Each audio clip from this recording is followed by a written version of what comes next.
Profeta Amós. La época. A mitad del siglo VIII, después de largos años de sometimiento y humillación, el Reino Norte entra en una etapa de prosperidad. Sin embargo, este bienestar oculta una descomposición social. La suerte de los ciudadanos modestos era tremendamente dura y el Estado hacía poco o nada por aliviarla. Se daban tremendas injusticias y un contraste brutal entre ricos y pobres. El pequeño agricultor se hallaba a menudo a merced de los prestamistas y de graves calamidades como sequía, plagas, fallos de la cosecha, que lo exponían a la hipoteca, al embargo y a tener que vivir como esclavo. Este sistema, duro en sí mismo, empeoraba por la ambición de los ricos y comerciantes, que aprovechaban las fianzas dadas a los pobres para aumentar sus riquezas y dominios. Falseaban los pesos y medidas, recurrían a trampas legales y sobornaban a los jueces. Y como estos no se distinguían por su amor a la justicia, la situación de los pobres resultó cada vez más dura.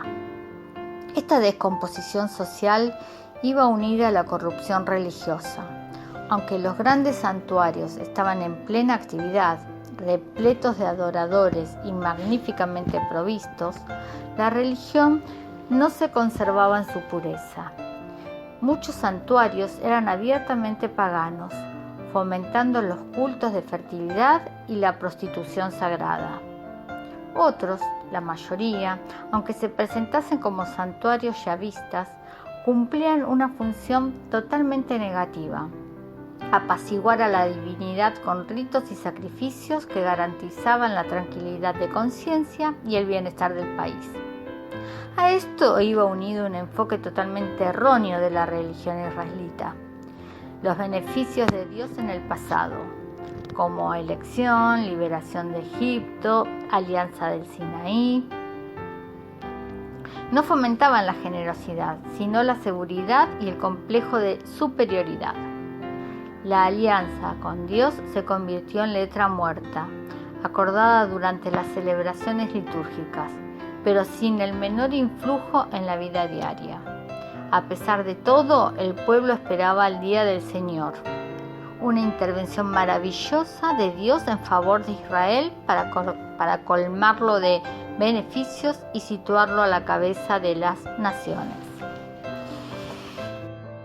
En cuanto a su profesión, el título del libro lo presenta como pastor, Noked, y él mismo se considera vaquero, Boker, y cultivador de sicómoros.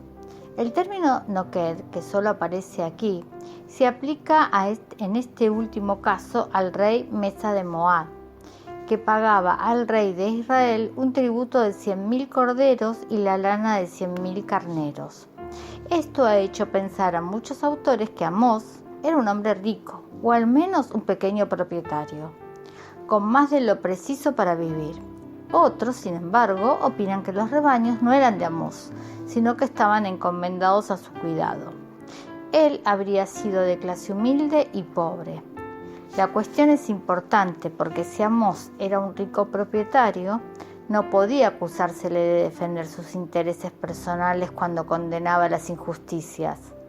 Desgraciadamente, no es posible una decisión categórica en ningún sentido. La compraventa de animales y el cultivo de los sicómoros, que no se daban en Tecoa, sino en el Mar Muerto y en la Cefela, debieron de obligarle a frecuentes viajes. De hecho, al leer su libro, encontramos a un hombre informado sobre ciertos acontecimientos de los países vecinos, que conoce a fondo la situación social, política y religiosa de Israel. Aparece también como hombre inteligente. No le gustan las abstracciones, pero capta los problemas a fondo y los ataca en sus raíces. Su lenguaje es duro, enérgico y conciso. Merece más estima de la que manifestó San Jerónimo al decir que Amós no sabía expresarse bien. A este hombre, sin ninguna relación con la profecía o con los grupos proféticos, Dios lo envía a profetizar a Israel. Se trata de una orden imperiosa, a la que no puede resistirse.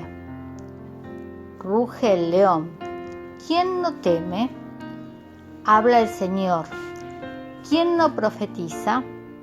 No sabemos con exactitud cuándo tuvo lugar la vocación de Amós. La mayoría de los autores lo sitúa entre los años 760 y 750. Wolf, basándose en la dureza y concisión de su lenguaje, piensa que debía ser joven. Esto coincidiría con lo que sabemos de Isaías y Jeremías, pero se trata de mera hipótesis. La duración de su actividad profética es discutida, entre los 14 años que le atribuía Furth y la postura de Morgenstern, que la limita a un solo discurso de 20 o 30 minutos. Caben multitud de opciones. Lo más probable es que predicase durante algunas semanas o meses, y en diversos lugares, Betel, Samaria, Gilgal, hasta que choca con la oposición de los dirigentes. El sacerdote Amasías, escandalizado de que Amós ataque al rey, y anuncia el destierro del pueblo. Lo denuncia, le ordena callarse y lo expulsa de Israel. Muchos autores piensan que con esto terminó la actividad del profeta.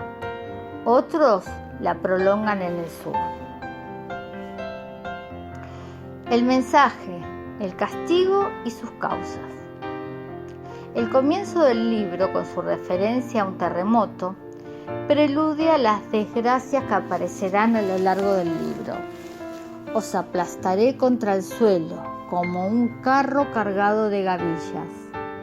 Habrá llanto en todos los huertos cuando pase por medio de ti.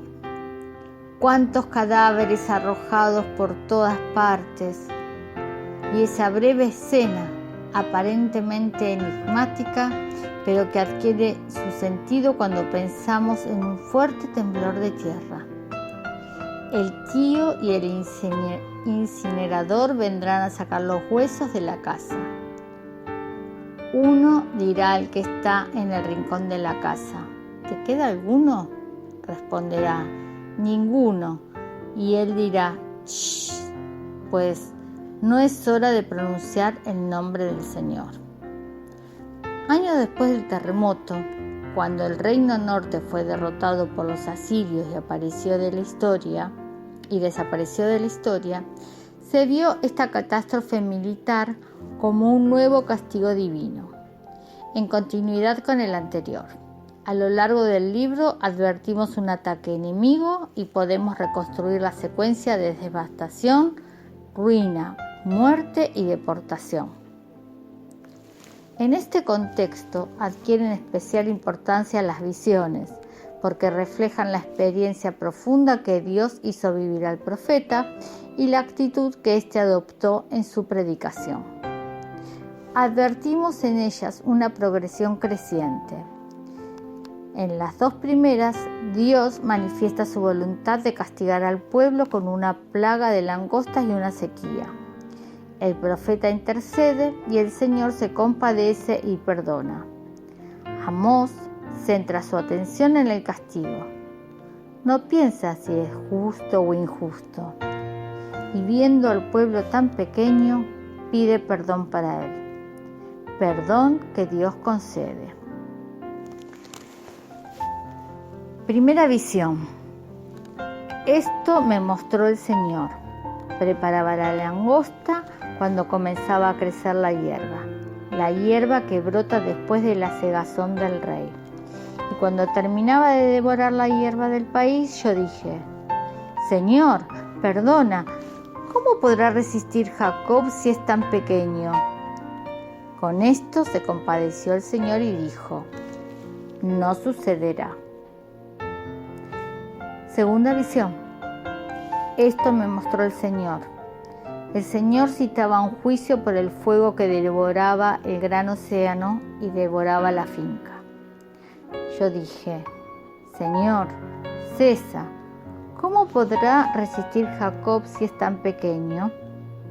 Con esto se compadeció el Señor y dijo: tampoco esto sucederá. Sin embargo, en las visiones tercera y cuarta, la situación cambia.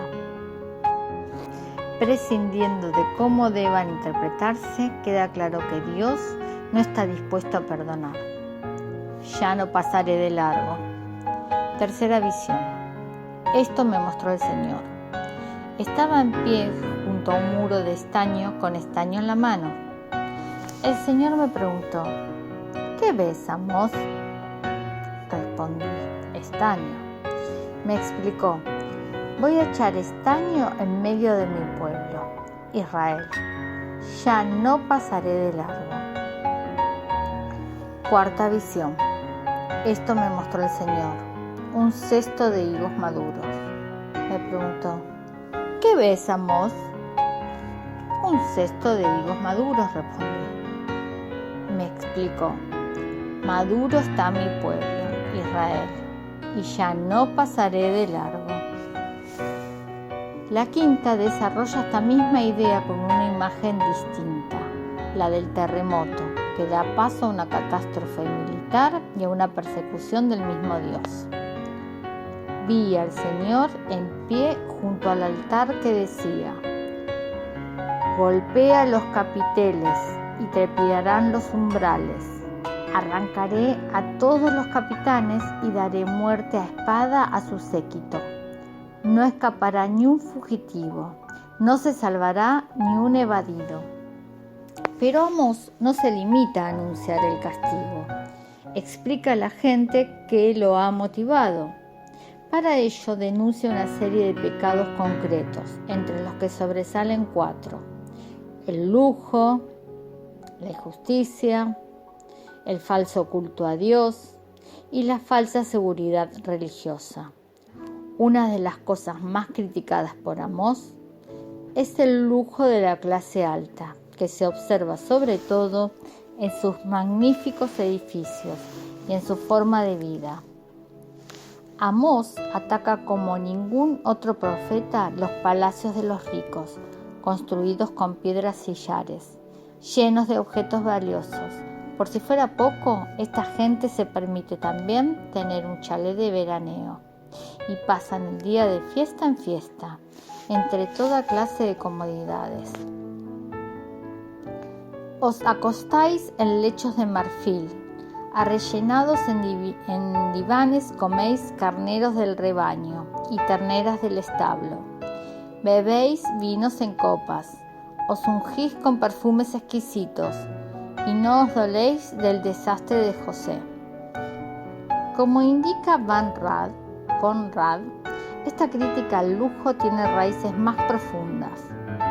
Lo que Amós echa de menos en las clases superiores es algo muy íntimo. No se trata de la transgresión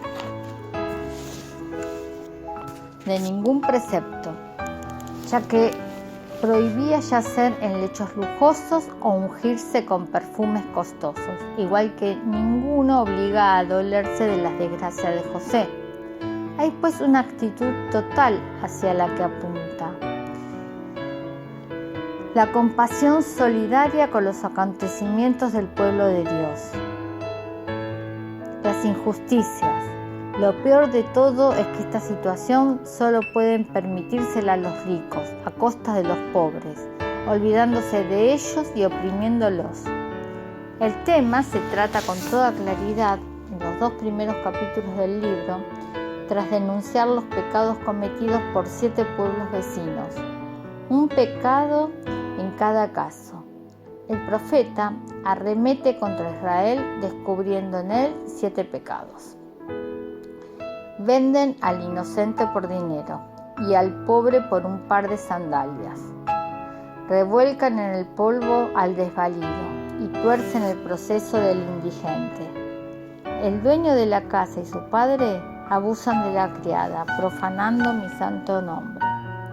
Se acuestan sobre ropas dejadas en fianza junto a cualquier altar. Beben vino de multas en el templo de su Dios. El oráculo deja ver un pueblo dividido en 2 grandes bandos, poderosos y débiles, ricos y pobres, opresores y oprimidos. Desde el punto de vista de Amós, lo que atesoran los ricos en sus palacios no son arcas de marfil, ni cobertores de damasco, sino violencias y crímenes. Sus riquezas las han conseguido oprimiendo a los pobres y maltratando a los míseros, despreciando al pobre y cobrándole el tributo del trigo, exprimiendo al pobre y despojando a los miserables, vendiendo a la gente inocente como esclavos, falseando las medidas y aumentando los precios. El culto. A pesar de todo, los habitantes del reino piensan que esta situación de desigualdad social, de opresión e injusticia es compatible con una vida religiosa. Hay peregrinaciones a Betel y a Gilgal. Se ofrecen sacrificios todas las mañanas, se entregan los diezmos, se organizan plegarias y actos de acción de gracias. Se hacen votos y celebran fiestas.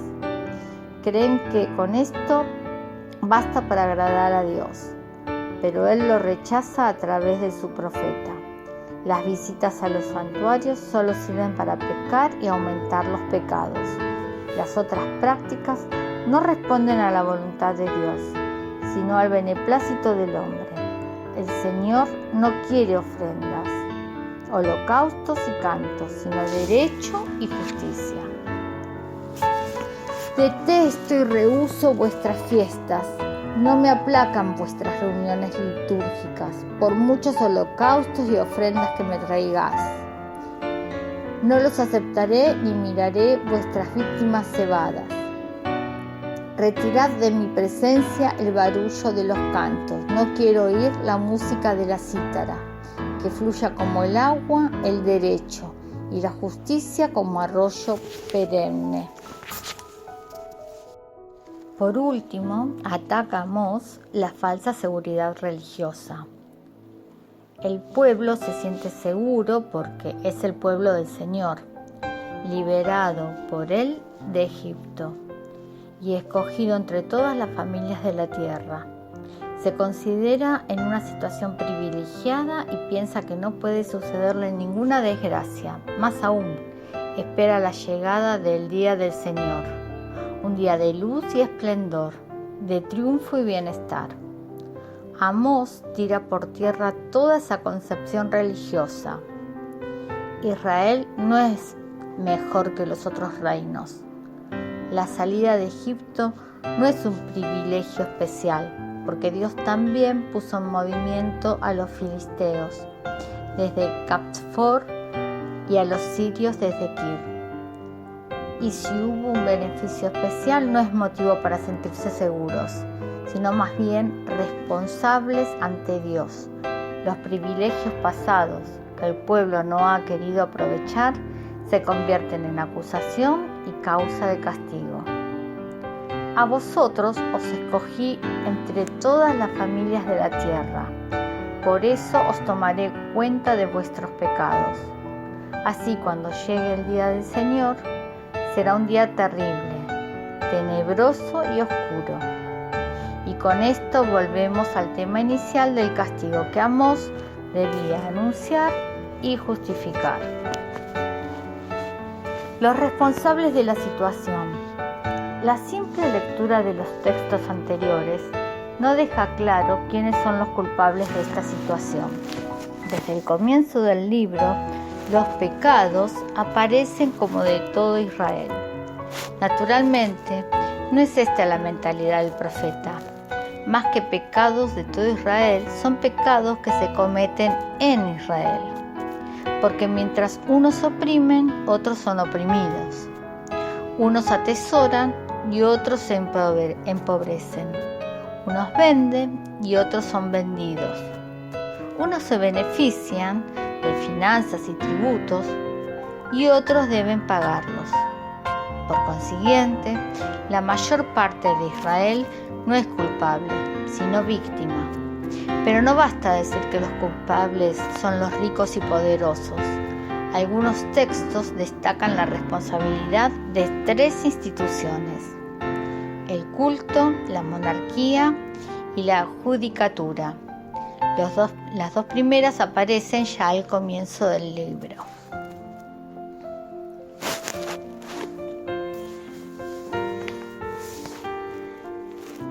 El versículo 14 responsabiliza a los altares de Betel, el santuario nacional de los delitos de Israel. El versículo 15 habla de las viviendas del monarca y de sus ricos objetos. La misma idea la encontramos en la tercera visión cuando Dios anuncia: quedarán desolados los altosanos de Isaac, arruinadas las ermitas de Jacob. Empuñaré la espada contra la dinastía de Jeroboam. La referencia al culto es aquí más global. No se trata solo del santuario de Betel, sino de todos los altosanos y ermitas extendidos por el país. En cambio, la referencia a la monarquía se concreta en la persona y la dinastía de Jeroboam. No tiene nada de extraño que sea el sumo sacerdote de Betel quien denuncia a Amós de conspirar contra el rey y contra el culto. Pero hay también otro grupo especialmente responsable de las injusticias: los jueces. Ellos, con su venalidad, convierten la justicia en amargura y arrojan el derecho por tierra. Odian a los acusadores y detestan al que habla con franqueza. Aceptan ser sobornados y hacen injusticia al pobre en el tribunal. ¿Es posible salvarse? Se impone una pregunta. ¿Existe para Amós la posibilidad de escapar de esta catástrofe? Parece indudable que sí. En el centro mismo del libro, en medio de este ambiente de desolación y de muerte, encontramos un ofrecimiento de vida. Buscadme y viviréis. Estos versos solo indican negativamente en qué no consiste buscar a Dios, en visitar los santuarios más famosos. Así dice el Señor a la casa de Israel: buscadme y viviréis. Pero no me busquéis en Betel, no vayáis a Gilgal, no os dirijáis a Beerseba, que Gilgal irá cautiva y Betel se volverá Betabem. Buscad al Señor y viviréis. Poco después advertimos que tal supervivencia está ligada a la búsqueda del bien, a instalar en el tribunal la justicia. Buscad el bien, no el mal, y viviréis. Estará realmente con vosotros, como decís, el Señor, Dios de los ejércitos. Odiad el mal, amad el bien. Instalad en el tribunal la justicia. Luchar por una sociedad más justa es la única manera de escapar del castigo. Sin embargo, tenemos la impresión de que el pueblo no escuchó este consejo y el castigo se hizo inevitable. En este punto radica uno de los principales problemas de la reconstrucción del mensaje de los profetas. Aun suponiendo que el Amós histórico considerase el castigo algo inevitable, los redactores finales del libro pensaban que la última palabra de Dios era de perdón y salvación para el pueblo de Israel, dejándolo claro en el añadido final.